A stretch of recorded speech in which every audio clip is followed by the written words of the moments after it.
الحمد لله وحده والصلاة والسلام على من لا نبي بعده ونشهد أن لا إله إلا الله وحده لا شريك له ونشهد أن سيدنا ومولانا محمدا عبده ورسوله أما بعد فأعوذ بالله من الشيطان الرجيم بسم الله الرحمن الرحيم ولئن أتيت الذين أوتوا الكتاب بكل آية ما تبعوا قبلتك وما أنت بتابع قبلتهم وما بعضهم بتابع قبلة بعض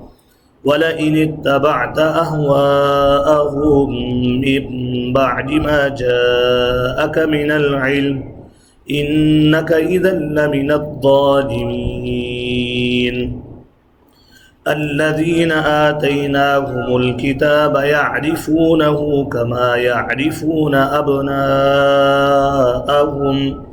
وَإِنَّ فَرِيقًا مِّنْهُمْ لَيَكْتُمُونَ الْحَقَّ وَهُمْ يَعْلَمُونَ الْحَقُّ مِنْ رَبِّكَ فَلَا تَكُونَنَّ مِنَ الْمُمْتَرِينَ وَلِكُلٍّ وِجْهَةٌ هُوَ مُوَلِّيهَا فَاسْتَبِقُوا الْخَيْرَاتِ أَيْنَمَا تَكُونُوا يَأْتِ بِكُمُ اللَّهُ جَمِيعًا إِنَّ اللَّهَ عَلَى كُلِّ شَيْءٍ قَدِيرٌ وَمِنْ حَيْثُ خَرَجْتَ فَوَلِّ وَجْهَكَ شَطْرَ الْمَسْجِدِ الْحَرَامِ وَإِنَّهُ لَلْحَقُّ مِنْ رَبِّكَ وَمَا اللَّهُ بِغَافِلٍ عَمَّا تَعْمَلُونَ وَمِنْ حَيْثُ خَرَجْتَ فَوَلِّ وَجْهَكَ شَطْرَ الْمَسْجِدِ الْحَرَامِ وَحَيْثُ مَا كُنْتُمْ فَوَلُّوا وُجُوهَكُمْ شَطْرَهُ لِئَلَّا يَكُونَ لِلنَّاسِ عَلَيْكُمْ حُجَّةٌ إِلَّا الَّذِينَ ظَلَمُوا مِنْهُمْ فَلَا تَخْشَوْهُمْ وَاخْشَوْنِي وَلِأُتِمَّ نِعْمَتِي عَلَيْكُمْ وَلَعَلَّكُمْ تَهْتَدُونَ صدق اللہ العظیم اللہم صل علی سیدنا محمد وعلى آل سيدنا محمد وبارك وسلم تسليما كثيرا كثيرا۔ آیت نمبر ہے 145، 146، 147، 148، 149 اور 150 سورہ بقرہ۔ سبق کی جو پہلی آیت ہے، ربط بالکل اس سبق کا واضح ہے۔ تحویل قبلہ کی بات چل رہی ہے ما قبل سبق میں بھی، اور اس سبق میں بھی تحویل قبلہ کا ہی مسئلہ ہے۔ اور یہ ہم جانتے ہیں کہ تحویل قبلہ کا جو مسئلہ ہے یہ در حقیقت ان کے رسالت پر ایک شبہ کا کیا دیا جا رہا ہے؟ جواب دیا جا رہا ہے۔ تم ہمیں کہتے ہو کہ اس نبی صلی اللہ علیہ وسلم پر ایمان لاؤ، ہم ایمان تو لاتے، لیکن مسئلہ یہ ہے کہ ہمیں شبہ ہے اس نبی کی رسالت پر۔ اگر یہ نبی پر حق ہوتے تو ان کا بھی وہی قبلہ ہوتا جو پہلے انبیاء کا قبلہ تھا۔ تو یہ اس کا کیا دیا جا رہا ہے؟ جواب۔ آج کا جو سبق ہے اس میں زجر ہے، نہ ماننے والوں کو ڈانٹا جا رہا ہے کہ تمہارا یہ نہ ماننا ضد اور عناد پر موقوف ہے، وگرنہ دلائل سے واضح ہو چکا ہے کہ نبی اکرم صلی اللہ علیہ وسلم کی رسالت کی گواہیوں میں سے ایک گواہی یہ ہے کہ آپ کتنے قبلے والے ہوں گے؟ 2، اور آپ کا جو آخری قبلہ ہوگا وہ بیت اللہ ہوگا۔ وَلَئِنْ أَتَيْتَ الَّذِينَ أُوتُوا الْكِتَابَ بِكُلِّ آيَةٍ مَا تَبِعُوا قِبْلَتَكَ۔ نبی اکرم صلی اللہ علیہ وسلم کے ذہن میں بھی یہ بات آتی تھی کہ شاید تھوڑے عرصے کے لیے مزید ہمارا قبلہ بیت المقدس رہنے دیا جاتا، ممکن تھا کہ یہ اہل کتاب بھی میری رسالت پر کیا لاتے؟ ایمان لاتے۔ تو نبی اکرم صلی اللہ علیہ وسلم کو فرمایا جا رہا ہے، اے حبیب صلی اللہ علیہ وسلم، آپ کو ایک نہیں، آپ کو طرح طرح کی نشانیاں دی جائیں جن سے آپ یہ ثابت کر دیں کہ اب بیت المقدس کا قبلہ منسوخ ہو چکا ہے، بیت اللہ کا حکم قبلے والا وہ ناسخ کے طور پر آ چکا ہے، اور میں تمہارے لیے اللہ کا آخری رسول ہوں۔ آپ جیسے بھی جن دلائل سے بھی ثابت کرنا چاہیں گے، ما تبعوا قبلتک، یہ یہود آپ کے قبلے کا کبھی بھی اتباع نہیں کریں گے۔ وما انت بتابع قبلتہم، یہ شرک ثانی ہے۔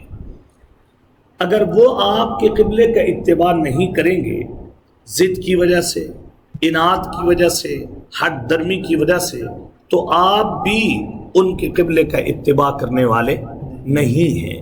اس کی وجہ یہ ہے کہ اب یہ بیت المقدس کے جو قبلے والا حکم تھا یہ کیا ہو چکا ہے؟ منسوخ ہو چکا ہے، اور بیت اللہ کی طرف جو رخ کرنے کا حکم ہے یہ ناسخ کا حکم ہے، اور جب ناسخ آ جائے تو پھر آدمی منسوخ کے اوپر تو عمل نہیں کر سکتا۔ آپ تو پھر ہیں بھی ہمارے آخری نبی صلی اللہ علیہ وسلم، وما انت بتابع قبلتہم، جب آپ کو ایک حکم منسوخ کر دیا گیا تو اب آپ ناسخ کے ہوتے ہوئے منسوخ پر چل نہیں سکتے۔ لہذا اگر وہ آپ کے قبلے کا اتباع نہیں کریں گے تو بوجہ منسوخ ہونے کے بیت المقدس والا جو قبلے کا حکم تھا آپ بھی ان کے قبلے کا اتباع نہیں کریں گے۔ وما بعضهم بتابع قبلۃ بعض، اے نبی صلی اللہ علیہ وسلم، یہ دونوں گروہ اہل کتاب کے یہ صرف آپ کے خلاف برسر پیکار نہیں ہے، بلکہ یہ آپس میں بھی شعلہ زن ہے۔ ان میں سے ایک جماعت دوسرے کی قبلے کا اتباع نہیں کرتی، لہٰذا آپ نہ گھبرائیں کہ یہ آپ کے خلاف ہی بس ایک پیج پر ہیں، اندر میں آپس میں بھی یہ ایک پیج کے اوپر جمع نہیں ہے۔ یہود کا قبلہ تو کیا ہے؟ بیت المقدس، اور نصارہ کا جو قبلہ ہے وہ ہے بیت المقدس ہی، لیکن وہ مشرقی جانب ہے۔ وہ پڑھیں گے سورہ مریم میں، وَاذْكُرْ فِي الْكِتَابِ مریم اِذِ انتبذت من اہلہا مکانا شرقیہ، جہاں اعتکاف کیا، جہاں حضرت کی پیدائش ہوئی حضرت عیسیٰ کی، اسی کو نصارہ نے آج تک اپنے لیے کیا بنایا ہے؟ قبلہ بنایا ہے۔ وما بعضهم بتابع قبلۃ بعض ولئن اتبعت اهواءهم، میں نے عرض کیا نبی اکرم صلی اللہ علیہ وسلم کی چاہت تھی کہ ابھی تھوڑا عرصہ کے لیے قبلہ کیا رہنے دیا جائے؟ بیت المقدس رہنے دیا جائے، تو اس پر کہا جا رہا ہے، یہ زجر ہے نبی اکرم صلی اللہ علیہ وسلم کے لیے، اور اس زجر کو یوں سمجھیے کہ یہ زجر ہے بطور فرض محال کے۔ جیسے آپ ایک محال چیز کو کیا کر لیں؟ فرض۔ محال کام تو وہ ہوتا ہے نا، ایک ہوتا ہے ممکن ناممکن، اور ایک کیا ہے؟ محال، ناممکن چیز ہے، یہ ہو ہی نہیں سکتا، لیکن ہم اس محال چیز کو کیا کر رہے ہیں؟ فرض کر رہے ہیں۔ اگر فرض کر لیا، ان اتبعت اہواءہم، اگر آپ نے ان کی اہوا کا کیا کر لیا؟ اتباع کر لیا۔ اب دیکھیے ان کی جو چاہت ہے کہ قبلہ کیا ہونا چاہیے؟ بیت المقدس، حالانکہ یہ حکم کیا ہو چکا ہے؟ منسوخ۔ ناسخ کے ہوتے ہوئے منسوخ کی طرف جانا یا اس کی رغبت پیدا ہونا، یہ گویا کہ احوا کا کیا کرنا ہے؟ اتباع۔ شریعت کا اتباع تو یہ ہے کہ آپ ناسخ کو مانیں، منسوخ کو کیا کر دیں؟ چھوڑ دیں۔ ناسخ کے ہوتے ہوئے بھی اگر آپ منسوخ کی طرف رغبت کر رہے ہیں، یہ دلیل ہے اس بات کی کہ آپ دین کو چھوڑ چکے ہیں اور احوا کے پیچھے چل رہے ہیں۔ وَلَئِنِ اتَّبَعْتَ أَهْوَاءَهُمْ، اگر آپ نے بھی اتباع کر لیا ان کی احوا کا، اللہ اکبر، ان کے خیالات فاسدہ کا جو منسوخ ہو چکے ہیں، من بعد ما جاءک من العلم، بعد اس کے کہ آپ کے پاس قطعی علم آ چکا ہے، آپ کے پاس وحی آ چکی ہے، آپ کے پاس ناسخ حکم آ چکا ہے۔ اب دیکھیے ذرا آگے جملہ، انک اذا لمن الظالمین، اے نبی صلی اللہ علیہ وسلم بے شک آپ اس وقت ہو جائیں گے ظالموں میں سے۔ آپ ہو جائیں گے کن میں سے؟ یہ ہونا نہیں ہے، اس لیے میں نے شروع میں عرض کیا یہ بطور فرض محال کے ہے، اس لیے کہ حضور تو معصوم ہے، اور معصوم سے کبھی بھی ایسی بات جو ہے وہ صدر نہیں ہو سکتی، اس کا صدور ممکن ہی نہیں ہے۔ لیکن یہ ہمیں بتایا جا رہا ہے کہ جب قرآن میں احکامات ناسخ کے طور پر آ چکے، اب سابقہ احکامات کیا ہو چکے ہیں؟ منسوخ ہو چکے ہیں۔ اب تم ناسخ کے ہوتے ہوئے منسوخ کی طرف جاؤ گے تو تم کس کا اتباع کرو گے؟ احوا کا۔ اور جب تم تارکین حکم ہو جاؤ گے احوا کی وجہ سے تو انک اذا لمن الظالمین، تم اس وقت سارے کے سارے کیا بن جاؤ گے؟ ظالم بن جاؤ گے۔ زیادہ آیات کا ترجمہ کرنا ہے لہذا زیادہ دیر رکتے نہیں یہاں پر، لیکن بس اتنی بات ذرا ذہن میں رکھ لیجیے، ہمارے ہاں جن لوگوں کو رواداری کا جنون چڑھا ہوتا ہے، جس کی وجہ سے ہر رتب و یابس کو کیا کر رہے ہوتے ہیں؟ قبول کر رہے ہوتے ہیں، اور یہ بھی ٹھیک ہے جی، یہ بھی ٹھیک ہے، یہ بھی ٹھیک ہے، یہ بھی ٹھیک ہے۔ یہاں حضور کو کہا جا رہا ہے کہ یہود صحیح نہیں ہے۔ اگر آپ یہود کی تحسین کریں گے، اگر آپ اس موقع پر مداہنت سے کام لیں گے، اور اگر آپ پھر بھی منسوخ کی طرف متوجہ ہوں گے، انک اذا لمن الظالمین، تو اس وقت آپ کن لوگوں میں شمار ہو جائیں گے؟ ظالموں میں سے۔ تو ایسی رواداری نہ ہو کہ آپ منسوخ کو اچھا کہنے لگ جائیں۔ اب دیکھیے یہودیت کا جو مذہب ہے وہ سارے کا سارا تحریف شدہ ہے کہ نہیں ہے؟ عیسائیت کا جو مذہب ہے وہ تحریف شدہ ہے کہ نہیں ہے؟ اللہ کے فضل و کرم سے ہم جو اہل سنت والجماعت کے لوگ ہیں، ہم سمجھتے ہیں کہ اللہ نے ہمیں حق دیا ہے، اور پھر ہم دعا گو بھی ہیں اللہ سے کہ اللہ ہمیں اس حق پر استقامت نصیب فرما دے۔ اب ایک آدمی ایسا ہے جو منسوخ کی طرف جاتا ہے، یہ ایک آدمی ایسا ہے جو بدعت کی طرف جا رہا ہے۔ ہمیں پتہ بھی ہے کہ یہ کام بدعت ہے، ہمیں پتہ بھی ہے کہ یہ کام کیا ہے؟ غلط ہے، ہمیں پتہ بھی ہے کہ ان میں اعتقادی خرابیاں موجود ہیں۔ ہم ان تمام خرابیوں کے باوجود بھی اگر ہم ان کی تحسین کریں گے اور اگر ہم ان کو سراہیں گے یا ہم اس موقع پر خاموشی اختیار کریں گے، ہمارے لیے بھی یہی حکم ہے انک اذا لمن الظالمین۔ ہاں، ایک کافر کے ساتھ کافر پر رہتے ہوئے ہمیں ایک تعلق کا حق دیا گیا ہے، شریعت میں ہم رکھ سکتے ہیں ان کے ساتھ۔ ہمیں یہود سے بھی ایک خاص تعلق کی اجازت ہے، نصارہ کے ساتھ بھی ایک خاص تعلق کی کیا ہے؟ اجازت ہے۔ دنیا کے ہر منکر اور کافر کے ساتھ ایک تعلق کی اجازت ہے، لیکن اس تعلق کی حد پار کر کے ان کو ایسا جتانا کہ تم بھی ٹھیک ہو اور ہم بھی کیا ہیں؟ ٹھیک ہے، یہ ہے انک اذا لمن الظالمین۔ دور حاضر کے فتنوں میں اس وقت یہ بھی بہت بڑا فتنہ ہے، یہ بہت بڑی تحریک ہے اس وقت جو چلائی جا رہی ہے پوری دنیا میں، کہ بھائی ہر آسمانی مذہب والا یا ہر جو کہے کہ میں آسمانی کتاب پر کیا رکھتا ہوں؟ ایمان رکھتا ہوں، وہ بالکل ٹھیک ہے، ہمیں ان کے اوپر ذرا کا کوئی حق نہیں ہے۔ مسلمانوں کو اور تمام قوتوں کو ایک ٹیبل کے اوپر بٹھا کر اور مسلمان خود اپنی زبانوں سے ان کے مذہب کو سرا رہے ہوتے ہیں، اس کی تحسین کر رہے ہوتے ہیں اور ان کو داد دے رہے ہوتے ہیں ان کے ان کاموں پر جن کو ہم سمجھتے ہیں کہ یہ خلاف شریعت ہے۔ اگر ہم نے ایسا کیا تو انک اذا لمن الظالمین۔ یہ بظاہر خطاب حضور کو ہے، یہ آپ ذرا دیکھ لیجیے، اس سے اہمیت بتانا مقصود ہے۔ اگر حضور کے لیے ہم یہ کہہ سکتے ہیں تو تم بطریق اولا اس حکم کے لپیٹ میں آ سکتے ہیں۔ الذین آتیناہم الکتاب یعرفونہ کما یعرفون ابناءہم۔ یہ نبی اکرم صلی اللہ علیہ وسلم کے ساتھ ان کا جو عناد تھا اس کو ذکر کیا جا رہا ہے۔ سابقہ جو آیت تھی اس میں عناد بالقبلہ کا بیان تھا، اور اب جو آیت ہے اس میں عناد بن نبی صلی اللہ علیہ وسلم کا بیان ہے کہ یہ قبلہ کے حکم کو نہیں مانتے تو اس کے پیچھے در حقیقت کیا ہے؟ عناد ہے۔ اگر یہ نبی اکرم صلی اللہ علیہ وسلم کو نہیں مان رہے تو اس کے پیچھے بھی کیا ہے؟ عناد ہے۔ وگرنہ الذین آتیناہم الکتاب یعرفونہ، جن کو ہم نے کتاب دی ہے، یعرفونہ، وہ حضور صلی اللہ علیہ وسلم کو ایسے پہچانتے ہیں، کما یعرفون ابناہم، جیسے کہ وہ اپنے بیٹوں کو کیا کرتے ہیں؟ پہچانتے ہیں۔ بھئی مسئلہ تو یہ ہے نا، یہ جتنا تحویل قبلہ کا مسئلہ ذکر کیا جا رہا ہے یہ در حقیقت تو رسالت کو ذکر کیا جا رہا ہے۔ مقصود تو اس سے کیا ثابت کرنا ہے؟ رسالت کو۔ اس لیے اس آیت میں رسالت کا تذکرہ ہے۔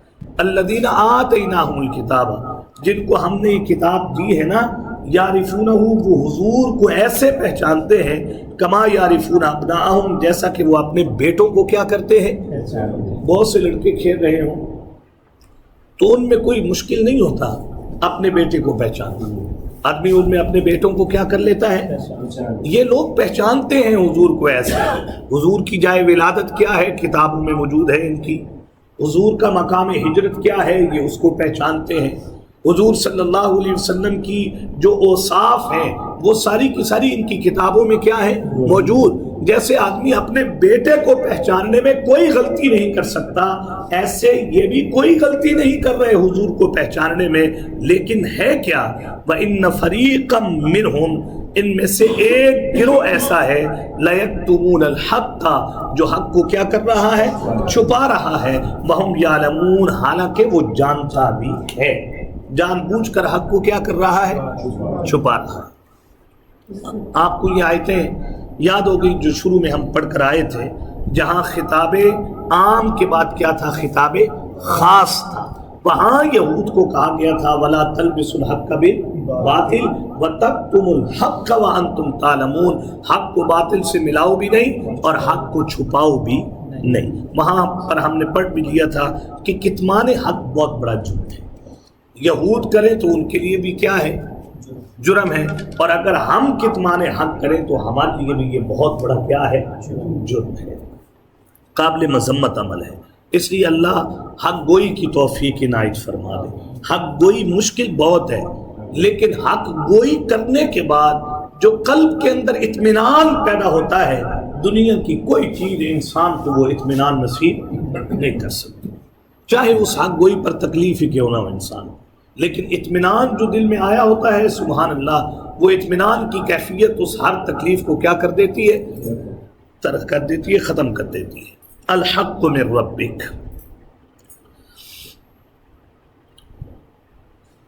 حق ثابت ہو چکا ہے آپ کے رب کی طرف سے، فلا تکونن من الممترین، اب آپ لوگوں کو شک کرنے والوں میں سے ہونا نہیں چاہیے۔ اے مسلمانوں، تمہارے ذہن میں بھی تردد نہ ہو، یہ کب سے مسئلہ چھڑ رہا ہے کہ قبلہ بیت اللہ ہے یا قبلہ کیا ہے؟ بیت المقدس ہے۔ اب بیت اللہ کا جو قبلہ بننا ہے یہ آپ کے رب کی طرف سے کیا ہے؟ حق ہے۔ اب حق ثابت ہونے کے بعد اب کسی کو اس کے اندر شک کرنے کی کوئی گنجائش نہیں ہے۔ وَلِكُلٍّ وِجْهَةٌ هُوَ مُوَلِّيهَا، یہ حکمت تعبیل ہے۔ وَلِكُلٍّ وِجْهَةٌ، ہر امت کے لیے قبلہ ہے۔ یہ جو وَلِكُلٍّ کے آخر میں تنوین ہے، اس کو کہتے ہیں، یہ تنوین عوض کی ہے، یہاں اس کا مضاف الیہ اصل میں محذوف ہے۔ اصل لفظ ہے وَلِكُلِّ قَوْمٍ وِجْهَةٌ، وَلِكُلِّ أُمَّةٍ وِجْهَةٌ، ہر امت کے لیے ایک قبلہ رہا ہے، ایسے ہی امت محمدیہ تمہارے لیے بھی ہم نے ایک قبلہ کیا کیا ہے؟ مقرر کیا ہے۔ یہ جو آخر میں دو زیریں آئی ہیں نا کلن کے آخر میں، یہ دو زیریں در حقیقت ایک لفظ کے یہاں سے حذف کرنے پر دلالت کر رہی ہیں۔ یہ ہے عربی گرامر کا اصل۔ وَلِكُلٍّ اصل کیا ہے؟ وَلِكُلِّ قَوْمٍ وَلِكُلِّ أُمَّةٍ، ہر امت کے لیے قبلہ تھا، ہوا مولیہا، وہ قوم، وہ امت اس قبلے کی طرف کیا کر رہی تھی؟ رخ کر رہی تھی۔ یہود کے لیے قبلہ تھا، نصارہ کے لیے کیا تھا؟ قبلہ تھا۔ اے امت محمدیہ صلی اللہ علیہ وسلم کے لوگوں، تمہارے لیے بھی ایک کیا ہے؟ قبلہ ہے۔ فَاسْتَبِقُوا الْخَيْرَاتِ، اس بات کو چھوڑ دو اب تم تحویل قبلہ والی، بلکہ اس حکم کو بجا لاؤ اور نیکیوں میں ایک دوسرے سے آگے نکلنے کی کیا کرو، کوشش کرو۔ یہ ہے، دوسرے لفظوں میں یوں سمجھیے، بڑا پیارا لفظ بولا ہے یہاں پر ڈاکٹر اسرار مرحوم نے۔ وہ فرماتے ہیں کہ دو قبلے ہیں، ایک ظاہر کا قبلہ ہے اور ایک باطن کا قبلہ ہے۔ ہم نے بیت اللہ کو تمہارا قبلہ مقرر کر کے ظاہر کا قبلہ تو کیا کر دیا ہے، درست کر دیا ہے۔ اب فاستبقوا الخیرات، نیکیوں کے کاموں میں ایک دوسرے سے آگے نکل کر اپنا باطنی قبلہ بھی درست کر لو۔ اب اس کو چھوڑ دو، وہ مقرر ہو چکا ہے کہ اب بیت المقدس نہیں، اب کیا ہے، بیت اللہ ہے۔ فاستبقوا الخیرات، نیکی کے کاموں میں ایک دوسرے سے کیا نکلو۔ یہ جذبہ تھا صحابہ کرام، جیسے ان کو حکم دیا گیا پھر وہ کرتے تھے۔ سبحان اللہ، وہ جو مشہور روایت آپ سنتے ہیں کہ کچھ لوگ نماز کے بعد وظائف کرنے بیٹھ گئے، تو کچھ لوگ نماز پڑھ کے چلے گئے، ایک دن وظیفے، دوسرے دن تسبیحات، پھر وظیفے۔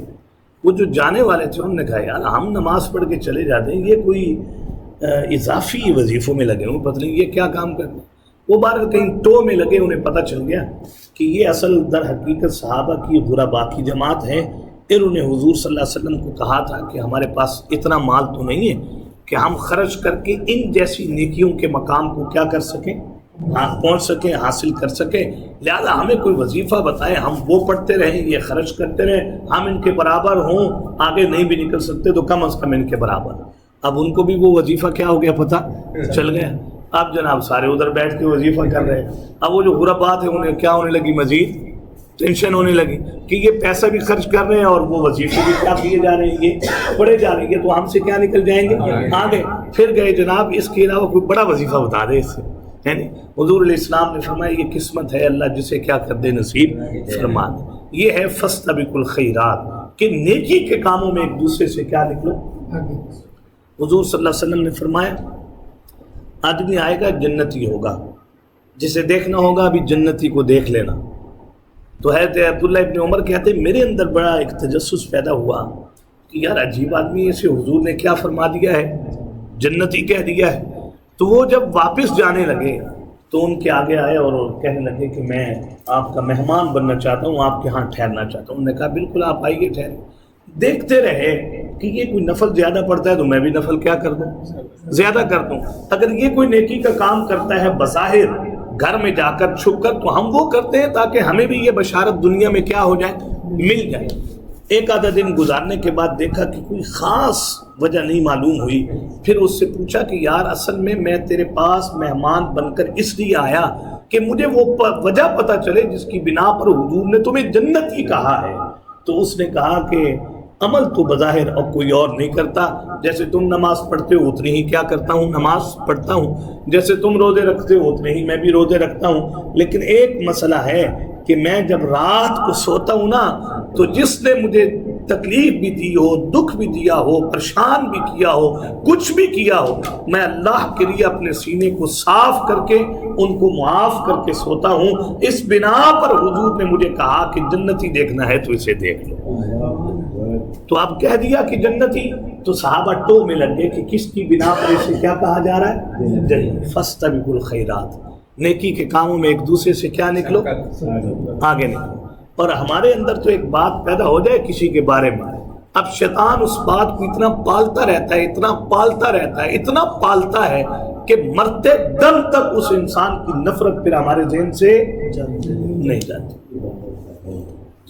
بڑا مشکل کام ہے، اور یہ بڑا ایک مجاہدے کا کام ہے۔ یہ چیزیں ایسے پیدا نہیں ہوتی جیسے دنیا کے منصب، دنیا کے مقام، اور کوئی بھی چیز اگر آپ حاصل کریں تو اس کے لیے تگ و دو ہے۔ ایسے دین کے ان عالی مراتب پر پہنچنے کے لیے بھی بڑی مجاہدے کی ضرورت ہے۔ بہرحال فاستبقوا الخیرات، نیکی کے کاموں میں ایک دوسرے سے کیا نکلو، آگے نکلو۔ اور یاد رکھیے کہ عمل کی کثرت انسان کو آگے نہیں نکالتی۔ وَنَحْنُ لَهُ مُخْلِصُونَ، انسان کا اخلاص انسان کو کیا نکالتا ہے، آگے نکالتا ہے۔ اس لیے صحابہ کرام کے بارے میں سورہ توبہ میں پڑھیں گے، الذین یلمزون المتطوعین من المؤمنین فی الصدقات ہم جان رہے ہیں ان لوگوں کو جنہوں نے صحابہ پر قلیل مقدار میں صدقہ کرنے پر تان کیا تھا. وہ قلیل بھی کرتے تھے تو کثیر والوں سے کیا نکل جاتے تھے؟ آگے. الذی خلق الموت والحیات لیبلوکم ایکم احسن عملا. اچھا عمل کون کر کے آتا ہے؟ اینما تکونوا یأتی بکم اللہ جمیعا. کیا بات ہے. باطنی قبلہ ایسے درست نہیں ہوتا. نیکیوں کی دوڑ میں ایک دوسرے سے انسان اتنی آسانی سے آگے نہیں نکل جاتا. نیکی کے کاموں میں اتنی جلدی انسان سبقت نہیں لے جاتا. اس وقت تک یہ ممکن نہیں ہے جب تک کہ آخرت صحیح معنوں میں ذہن پر سوار نہ ہو جائے. یہ تصور نہ بیٹھ جائے کہ تم جہاں کہیں بھی ہوگے یأتی بکم اللہ جمیعا. اللہ ایک دن مرنے کے بعد منتشر اعضاء کو جمع کر کے یأتی بکم اللہ جمیعا تم سب کو اللہ اپنے سامنے کیا کرے گا؟ جمع کرے گا. بس یہ تصور جس کو جتنا پختہ ہوگا نا اس کے لیے فاستبقوا الخیرات والے عمل پر جو حکم پر عمل کرنا کیا ہوگا؟ آسان. اور واقعتاً یہ بات ٹھیک ہے. جیسے کل ہم سبق میں عرض کر رہے تھا، میں عرض کیا کہ یہ جو رات کو اٹھ کر لوگ اتنا لمبا قیام کرتے ہیں، تنہا ہو کر قرآن پڑھتے رہتے ہیں، نیکیاں کرتے ہیں، ذکر کرتے ہیں، یہ ایسے ممکن نہیں ہوتا. ساری دنیا مخالف ہے. وہ صف جہاد میں کھڑا ہے، وہ شوق جہاد میں کھڑا ہے، وہ انفاق کر رہا ہے. یہ آسان کام نہیں ہے. یہ تب ممکن ہوتے ہیں جب انہیں یہ ذہن میں بیٹھ جائے اینما تکونوا یأتی بکم اللہ جمیعا. تم جہاں بھی ہوگے اللہ تم سب کو اپنے سامنے جمع. چاہے جوانی میں چلے جاؤ، چاہے بڑھاپے میں چلے جاؤ، جب بھی جانا ہے مرنے کے بعد اللہ کے سامنے تم کھڑے کیے جاؤ. اللہ اکبر. تو یہ بہت اچھی بات ہے. خرچ بھی تب آسان ہے، حسن اخلاق بھی تب ممکن ہے، اچھی جو ہے وہ اعتقاد سنت کہتے ہوئے، یعنی ہر عمل کا دار و مدار آخرت کے اوپر ہے. اس لیے جو شروع میں اوصاف ہم نے پڑھے تھے ایمان والوں کے، وہاں یہ نہیں کہا گیا تھا کہ آخرت پر ایمان رکھتے ہیں. کیا تھا؟ وبالآخرۃ ہم، آخرت پر کیا رکھتے ہیں؟ یقین. یقین کی کیفیت جب پیدا ہوگی تو پھر عمل کرنا بندے کے لیے کیا ہوتا ہے؟ آسان ہوتا ہے. فاستبقوا الخیرات. اس سے علماء نے کئی مسئلے مستنبط کیے ہیں. ان میں سے ایک مسئلہ بہت اہمیت کا حامل ہے جس کی طرف حضرت مفتی شفیع صاحب رحمہ اللہ نے اشارہ فرمایا، وہ یہ کہ جب نیکی کا داعیہ پیدا ہو جائے نا، نیکی کا جذبہ پیدا ہو جائے، پھر اس کو مؤخر نہ کرو، فوراً نیکی کر ڈالو. فاستبقوا الخیرات. نیکی میں کیا کرو؟ جلدی کرو، آگے بڑھو، جلدی کرو. اس میں نیکی کے جذبات پیدا ہونے پر اگر انسان مؤخر کر دے تو کئی دفعہ انسان نیکی سے کیا ہو جاتا ہے؟ محروم ہو جاتا ہے. اسی کو سورہ انفال میں کہا گیا، یا ایھا الذین آمنوا استجیبوا للہ وللرسول اذا دعاکم لما یحییکم. جب تمہارے اندر داعیہ پیدا ہو، تمہیں دعوت دے دی جائے تو استجیبوا للہ، فوراً اس بات کو کیا کر لو؟ مان لو. تو اللہ ہمیں بھی ان دائیوں کی قدر کرنے کی توفیق نصیب فرما دے. نیکی کا دائیہ پیدا ہو جانا یہ اللہ پروردگار عالم کا بہت بڑا احسان ہوتا ہے. اب اس کو عملی جو ہے وہ نمونے میں ڈھالنا، یہ اس سے بہت بڑا اللہ کا بڑا انعام. لیکن فوراً نیکی کرو. دوسرا، اس بات کی طرف بھی اشارہ کیا ہے مفسرین نے کہ یہ قبلے کے بعد فاستبقوا الخیرات ہے.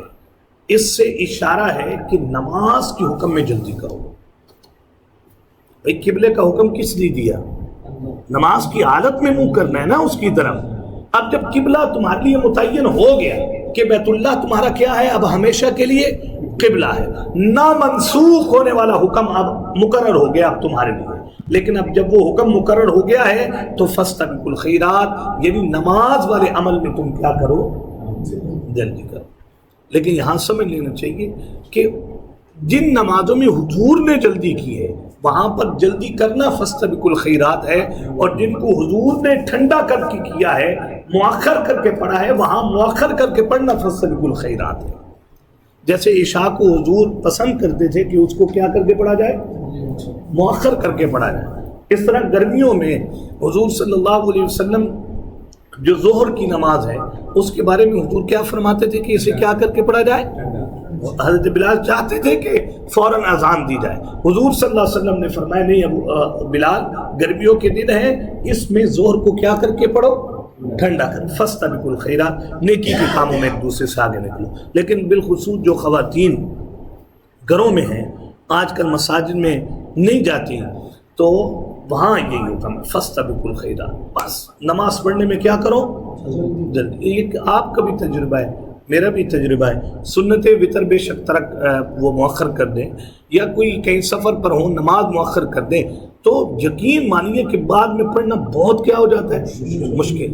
اور جب زیادہ احساس نہیں ہوتا بندے کے ذہن میں نماز کا، تو پھر مؤخر کرنے کی وجہ سے تو چھوٹ ہی جاتی ہے، اور وہ عمل چھوٹ جاتا ہے جس پر حضور نے فرمایا کہ مومن اور کافر میں فرق کرنے والی چیز ہی کیا ہے؟ نماز ہے. اس لیے فاستبقوا الخیرات، نیکی کے کاموں میں ایک دوسرے سے کیا نکلو؟ آگے جلدی کرو نیکی کے کاموں میں. اینما تکونوا یاتی بکم اللہ جمیعا، اللہ ایک نہ ایک دن اللہ کی ذات سے تمہیں ضرور کیا پڑے گا؟ سابقہ پڑے گا. کتنا مشکل دن ہے بھائی، اللہ یہ ہے کوئی آسانی فرما دے. وہ عائشہ والی روایت یہ ہے جو سورہ انشقاق میں ہے کہ حضور وہاں حساب یسیر کا کیا معنی ہوگا کہ آسانی سے کام ہو جائے گا، تھوڑی بہت پوچھ گچھ کے بعد کام کلیئر ہو جائے. تو حضور صلی اللہ علیہ وسلم نے فرمایا نہیں عائشہ، آسان حساب کا مطلب یہ ہے کہ اس بندے سے حساب لیا ہی نہ جائے، وگرنہ پوچھ گچھ کر لی گئی تو پھر تو بچنے کی کوئی چانس. اس لیے کہتے ہیں نیک لوگوں کے ساتھ، یہ جو اصل میں یہ طریقت کے جو سلسلہ ہے، یہ اس وجہ سے بھی ہوتا ہے کہ جو اللہ والا ہے، بزرگ ہے، نیک آدمی ہے، اس سے تعلق ہو قربت کا، تاکہ جب اسے حق کے شفاعت ملے تو انسان اس کے حق سے کیا اٹھا سکے؟ فائدہ اٹھا سکے. وگرنہ بڑا مشکل ہے جی. ہم زندگی کا حساب دے سکتے ہیں. اب جس عمر میں ہوں، آپ ہیں، ہم یہاں آ کر اس عمر میں پہنچ کر بھی بڑا ایک خوف رکھتے ہیں اللہ کے فضل سے کہ پتہ نہیں سابقہ زندگی میں جو کمایا ہے اس کے اندر کہیں کچھ دائیں بائیں کام تو نہیں ہو. بہت مشکل کام ہے زندگی کا حساب دینا. ان اللہ علی کل شیء قدیر، یہ نہ سوچنا کہ مرنے کے بعد دوبارہ کیسے اٹھائے جائیں گے. جس ذات نے اٹھانا ہے نا، اس کا وصف یہ ہے کہ علی کل شیء قدیر، وہ ہر چیز پر کیا ہے؟ وہ مارنے پر بھی قادر ہے، منتشر اعضاء کو جمع کر کے اکٹھا کر کے زندہ کرنے پر بھی کیا ہے؟ قادر. لا اقسم بیوم ولا اقسم بالنفس ایحسب الانسان ان نجمع عظاما، انسان کیا گمان کرتا ہے کہ ہم کیسے اس کی ہڈیوں کو جمع کر کے اٹھائیں گے، کیسے اس کو زندہ کریں گے. بلا قادرین علی ان نسوی بنانا. ومن حیث خرجت فول وجهک شطر المسجد الحرام. اس میں یہ ذرا ایک بات پہلے ہی سمجھ لیجیے تاکہ آگے ترجمہ آسان ہو. یہ لفظ پہلے بھی گزر چکا ہے. آیت نمبر دیکھ لیجئے، شروع میں آگے نا ایک دفعہ حکم پہلے بھی گزر چکا فولی وجہ کے شطر المسجد جو آپ نے سنا ہے. اب پھر حکم ہے ومن حیث خرجت فولی وجہ کے شطر المسجد الحرام. اس سے نیچے والی آیت میں آئے گی، پھر دیکھیے ومن حیث خرجت فولی وجہ کے شطر المسجد الحرام. ایک اس کی تعبیر یہ ہے کہ یہ جو تکرار ہے یہ بے فائدہ نہیں ہے. یہ جو کلام کا کیا ہے؟ تکرار ہے نا. پہلے بھی کہا کہ اپنا رخ کدھر کرو؟ مسجد حرام کی طرف. پھر دوبارہ کہا کہ کدھر کرو؟ پھر سے بارہ کہا کہ کدھر کرو؟ مسجد حرام. یہ جو تکرار ہے یہ حکم کی اہمیت کی طرف اشارہ ہے. یہ حکم اہم اتنا ہے، تاکید کے طور پر تکرار ذکر کیا جا رہا ہے. ایک اس تکرار کی وجہ یہ ہے. دوسری وجہ وہ یہ ہے کہ پہلے والا جو حکم تھا وہ نبی اکرم صلی اللہ علیہ وسلم اور آپ کے اصحاب کے لیے حضر کا حکم تھا. یعنی جہاں مسجد نبی میں آپ ہیں نا، یا مسجد نبی میں ہیں، تو یہاں رہ کر آپ اپنا رخ کدھر کریں گے؟ مسجد حرام کی طرف. اب یہ جو دوسری بار آ رہا ہے وَمِنْ حَيْثُ خَرَجْتَ فَوَلِّ وَجْهَكَ شَطْرَ الْمَسْجِدِ الحرام، اس میں حضور صلی اللہ علیہ وسلم کے سفر کا حکم ہے کہ جیسے حضر میں بیت اللہ قبلہ ہے تو سفر میں بھی کون سا قبلہ ہے؟ بیت اللہ ہی قبلہ ہے۔ وَمِنْ حَيْثُ خَرَجْتَ فَوَلِّ وَجْهَكَ شَطْرَ الْمَسْجِدِ الحرام، اس میں پھر تیسری بار حکم ہے، اس کو ذرا سمجھ لیجیے۔ یہ تیسری بار کا جو حکم ہے ایک تطبیق کے مطابق وہ اس لیے ہے کہ ایک حکم جب ذکر کیا جاتا ہے نا، حکم، اور اس حکم کی دلیل ذکر کی جائے تو آپ ایک جگہ پر دلیل ذکر کر دیں لیکن حکم کو ذکر نہ کریں تو عام بندہ یہ سمجھتا ہے پتہ نہیں یہ کس چیز کی دلیل کیا کی جا رہی ہے، ذکر کی جا رہی ہے۔ دلیل دیتے وقت اگر حکم بھی ساتھ ذکر کر دیا جائے تو اس سے وہ دلیل زیادہ اچھی سمجھ میں آتی ہے، اس لیے تیسری بار وہ ہے۔ اب دیکھیں وَمِنْ حَيْثُ خَرَجْتَ فَوَلِّ وَجْهَكَ شَطْرَ الْمَسْجِدِ الْحَرَامِ، اس میں حضور صلی اللہ علیہ وسلم کے سفر کا بیان ہے، جہاں کہیں بھی آپ نکل جائیں بس آپ اپنے چہرے کو پھیر لیں کس کی طرف؟ وَإِنَّهُ لَلْحَقُّ مِنْ رَبِّكَ، یہ حکم جو ہے اب عام ہے ہمیشہ کے لیے، یہ حق ہے آپ کے رب کی طرف سے۔ وَمَا اللَّهُ بِغَافِلٍ عَمَّا تَعْمَلُونَ، آگے پھر دیکھیے وَمِنْ حَيْثُ خَرَجْتَ فَوَلِّ وَجْهَكَ شَطْرَ الْمَسْجِدِ الْحَرَامِ، پھر وہی وَحَيْثُ مَا كُنْتُمْ فَوَلُّوا وُجُوهَكُمْ شَطْرَهُ۔ اب یہ امتیوں کے لیے حکم ہے، کل میں نے بتایا تھا نا، پہلے واحد کے سیغے اور پھر کس کے سیغے؟ جمع کے، جہاں کہیں بھی تم ہو وہ بس پھیر لو تم اپنے چہرے کو مسجد حرام کی طرف۔ لِأَلَّا يَكُونَ لِلنَّاسِ عَلَيْكُمْ حُجَّةٌ، اب اس میں چوتھی علت ذکر کی جا رہی ہے تفصیلی تحویل قبلہ کی، کہ کتب سابقہ میں یہ تھا کہ حضرت صلی اللہ علیہ وسلم کا جو آخر میں قبلہ ہوگا وہ کون سا ہوگا؟ بیت اللہ ہوگا۔ اگر یہ تحویل نہ کی جاتی تو اہل کتاب یہ اعتراض کرتے کہ یہ تو سچا نبی ہے ہی نہیں، اگر یہ سچا نبی ہوتا تو اس کا قبلہ کون سا ہوتا؟ بیت اللہ، یہ اس کا ہے۔ لِأَلَّا يَكُونَ لِلنَّاسِ عَلَيْكُمْ حُجَّةٌ، تاکہ نہ ہو جائے لوگوں کے لیے آپ کے خلاف کوئی حجت، ہاں تمہارے خلاف مسلمانوں کوئی حجت نہ ہو جائے۔ إِلَّا الَّذِينَ ظَلَمُوا مِنْهُمْ، اتنا واضح ہونے کے باوجود بھی کچھ لوگ، سارے نہیں مانیں گے، اب بھی کچھ لوگ کیا کرتے رہیں گے؟ اعتراض کرتے رہیں گے۔ جو اعتراض کریں گے اتنی وضاحت کے باوجود ظلموا منہم، وہ پھر بھی کیا ہوں گے؟ ظالم۔ میں نے شروع میں عرض کیا تھا قبلہ بدلا، اتنا واضح مسئلہ ان کی کتابوں میں موجود، ایسے واضح مسئلہ، ایسے پہچانتے تھے اس مسئلے کے حق ہونے کو جیسے کس کو پہچانتے؟ اپنے بیٹے کو۔ بیت اللہ قبلہ ہونے کے باوجود بیت المقدس کی طرف متوجہ ہونا، یہ تو احوا کا کیا کر رہے ہیں؟ اتباع۔ اتنی وضاحت کے باوجود بھی اگر یہ نہیں مان رہے تو ظلموا منہم، یہ کیا ہے؟ ظالم۔ ظالم اعتراض کرتے رہیں گے۔ میں نے شروع میں عرض کیا تھا کہ مکے والے کہتے تھے اچھا اب اس کو لگتا ہے وطن کی کیا آ رہی ہے؟ یاد آ رہی ہے۔ جیسے اس نے ان کا قبلہ چھوڑ دیا، ایک دن ان کا وطن بھی کیا کر دے گا؟ چھوڑ دے گا اور ادھر آئے گا، اور جب یہاں آئے گا تو پھر ایک دن اپنے مذہب کو چھوڑ کر ہمارے مذہب کو بھی کیا کرے گا؟ قبول کرے گا۔ اور ادھر یہودی کہتے تھے اچھا انہوں نے تو کیا بدل لیا ہے؟ اپنا قبلہ ہی بدل لیا ہے، یہ تو کہاں نبیوں کے مذہب پر وغیرہ وغیرہ پیچھے پڑا ہے۔ فلا تخشوهم واخشونی، اب آگے یہ ذرا حکم دیکھیے، مت ڈریے اے حبیب صلی اللہ علیہ وسلم ان کے طعنوں سے، ان کے اعتراضوں سے، واخشونی، بلکہ مجھی سے کیا کرتے رہو؟ ڈرتے رہو۔ آج بھی بہت سی باتوں پر ہم عمل کرنا چاہتے ہیں لیکن سوسائٹی کی وجہ سے ہم ان باتوں پر عمل نہیں کر پاتے۔ کیوں نہیں کر پاتے؟ کیونکہ سوسائٹی کے لوگوں کی باتوں کا کیا ہوتا ہے؟ ڈر ہوتا ہے۔ کئی مسئلوں میں پردہ نہیں کر سمجھتا بھی ہے بندہ کہ پردے والا مسئلہ اللہ کا حکم ہے اور یہ کیا ہے؟ حق ہے، لیکن خواتین نہیں کر پاتی، وہ بیچاری وہ کہتی ہیں ادھر جائیں گی، وہ کہیں گی اس عمر میں ہیں جی اتنے چوہے کھا کے بلی کس کو چلی؟ حج کو چلی۔ یہ اور اللہ نہ کرے کبھی جناب داڑھی والے مسئلے پہ لوگ تنقید کرتے ہیں، کبھی جناب ٹخنوں سے شلوار اوپر کرنے پر لوگ کیا کرتے ہیں؟ تنقید کرتے ہیں. کبھی جہاد کی بات کرو نا تو لوگ اس پہ بھی بات کرتے ہیں. یہ کون سا دور ہے؟ آپ کس دور کی کیا کر رہے ہیں؟ بات کر رہے ہیں. کبھی کچھ بھی کیا جائے. ہماری سوسائٹی میں بھی ایسے لوگ ہیں. کئی ادھر ولیشیا میں ہمارے جاننے والے تھے، بہت لائق بچی، امریکہ میں رہ کر آئے، مطلب سب کچھ وہاں کے ماحول میں.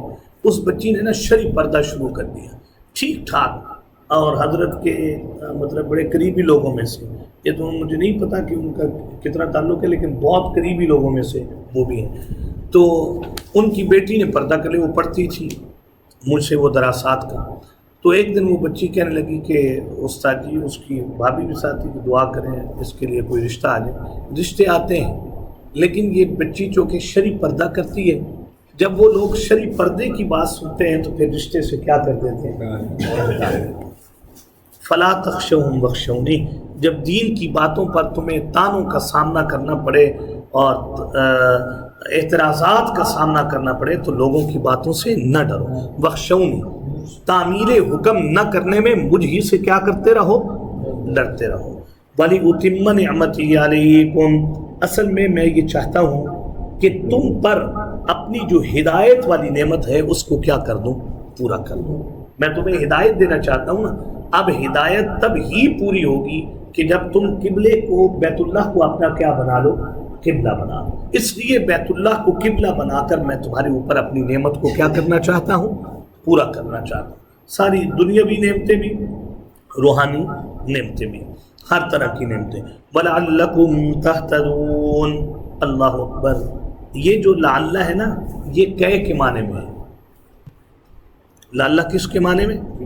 کئے. لام کئے پڑا تھا نا، یہ وہ وَلَعَلَّكُمْ تَهْتَدُونَ، تاکہ تم ہدایت پا سکو، راہ ہدایت پر آ سکو.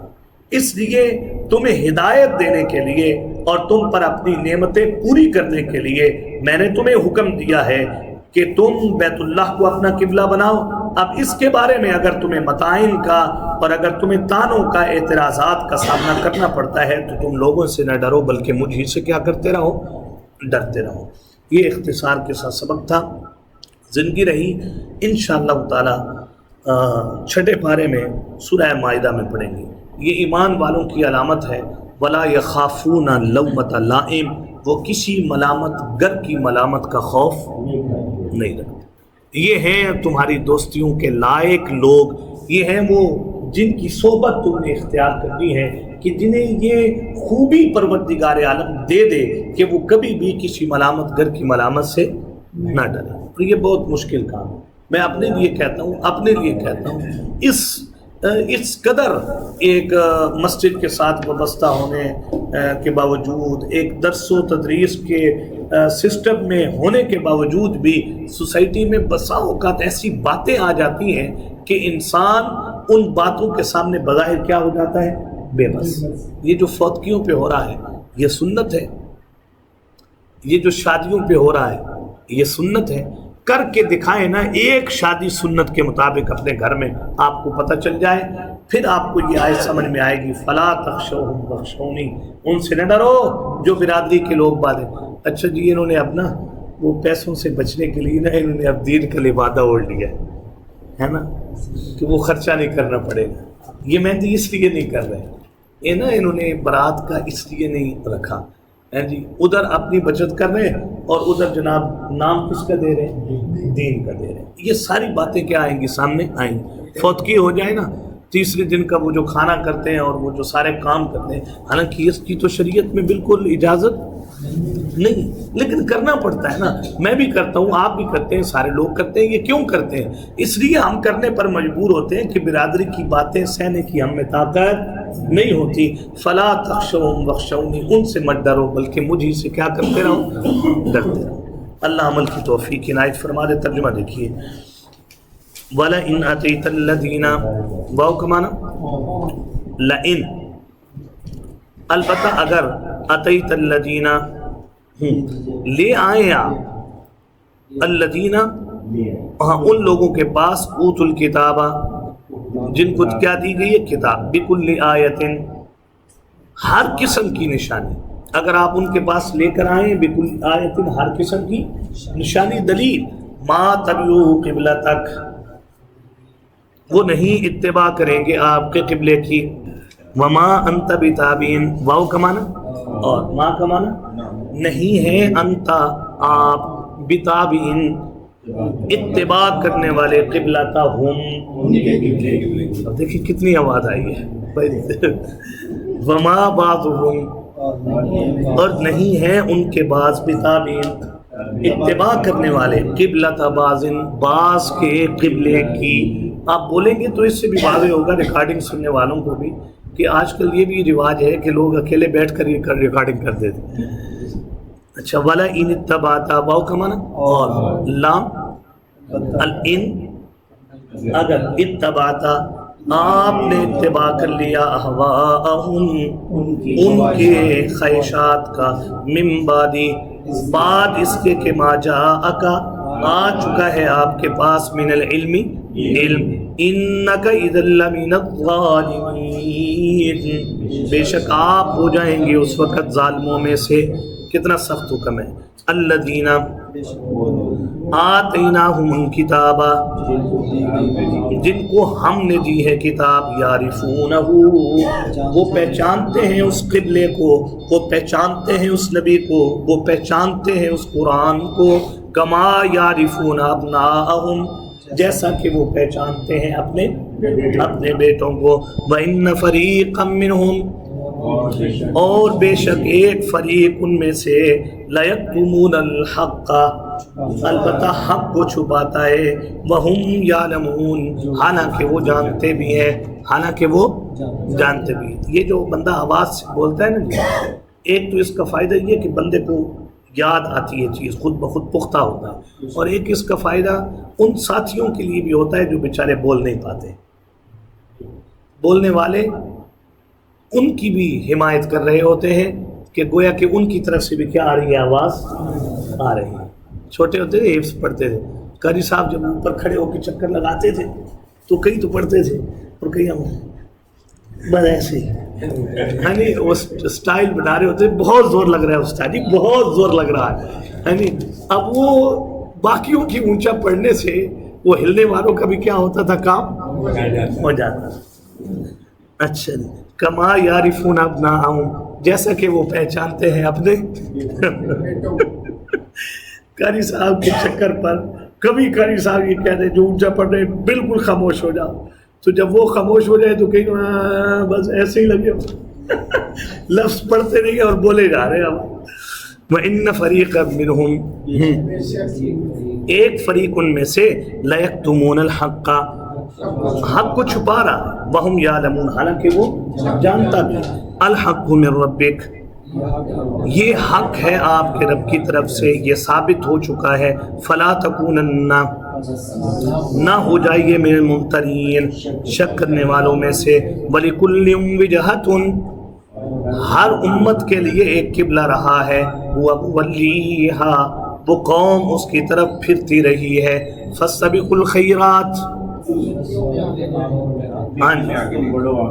بڑھو تم نیکی کے کاموں میں، اینما تکونوا، بس جہاں کہیں بھی تم ہووگے، یاتی بکم اللہ جمیعا، لے آئے گا اللہ تم تمام کو اکٹھا کر کے۔ ولنشیا میں مر گئے، ولنشیا سے آؤ گے، ہاں کہیں فوت ہو گئے، وہیں سے اٹھا کر ہمارے سامنے کیا کیے جاؤ گے، لائے جاؤ گے۔ استغفر اللہ، بڑا مشکل کام ہے جی۔ ان اللہ علی کل شیء قدیر، ومن حیث خرجت، جہاں بھی آپ نکلیں، فولی وجہک، بس پھیر لیں اپنے چہرے کو، شطر المسجد الحرام، وَإِنَّهُ لَلْحَقُّ مِنْ رَبِّكَ وَمَا اللَّهُ بِغَافِلٍ عَمَّا تَعْمَلُونَ، وَمِنْ حَيْثُ خَرَجْتَ فَوَلِّ وَجْهَكَ شَطْرَ الْمَسْجِدِ الْحَرَامِ وَحَيْثُ مَا كُنْتُمْ فَوَلُّوا وجوہکم شطرہ لئلا یکون للناس، تاکہ نہ ہو للناس لوگوں کے لیے، علیکم تمہارے خلاف، حجت کوئی دلیل، لوگوں کے پاس تمہارے خلاف کوئی دلیل موجود نہ ہو۔ الا الذین، اسے کہتے ہیں الا مستثنا منقطع، پڑھا تھا نا مستثنا منقطع کیا ہوتا ہے؟ الا آ جائے تو اس الا کا پچھلے کے ساتھ کوئی تعلق نہیں ہوتا۔ الا الذین، مگر وہ لوگ ظلموا منہم، جو ان میں سے کیا ہے؟ ظالم ہے، وہ پھر بھی کیا کرتے رہیں گے؟ اعتراض کرتے رہیں گے۔ فلا تخشوہم، نہ ڈریے ان کے اعتراضوں سے، بخشونی، بلکہ مجھ ہی سے ڈرتے رہیے، ولیتم نعمتی، اور تاکہ میں پورا کر دوں اپنی نعمت کو، علیکم تم سب پر، ولعلکم تہتدون، اور تاکہ تم کیا پا سکو؟ ہدایت پا سکو۔ وآخر دعوانا ان الحمدللہ رب العالمین۔ کئی باتیں آج کے سبق میں اہم ہیں۔ ایک بات تو یہ احوا کی اتباع سے اپنے آپ کو بچانا ہے، اور دوسری بات یہ کہ حق جب معلوم ہو جائے، حق کو کتمان نہیں کرنا بلکہ اس حق بات کو لوگوں تک پہنچانا ہے۔ اور پھر ایک بات آج کے سبق میں یہ ہے کہ جب خیر کا دائیہ پیدا ہو تو فوراً خیر کے کام کو کرنا ہے، اور اس خیر کے کام کے دائیے کو مستقل رکھنے کے لیے جذبہ آخرت اپنے اندر رکھنا ہے۔ اور سبق کی جو آخری اور بہترین بات یہ تھی، فلا تخشوہم واخشونی، دین کے مقابلے میں کسی تانا زن کے تانوں سے گھبرانا نہیں ہے، بلکہ تعمیل حکم نہ ہونے میں بخشونی، اللہ ہی کا ڈر کیا رکھنا ہے، اپنے ذہن میں رکھنا ہے۔ اللہ ان تمام نکات کو ترجیحی بنیادوں پر عمل میں لانے کا توفیق دے۔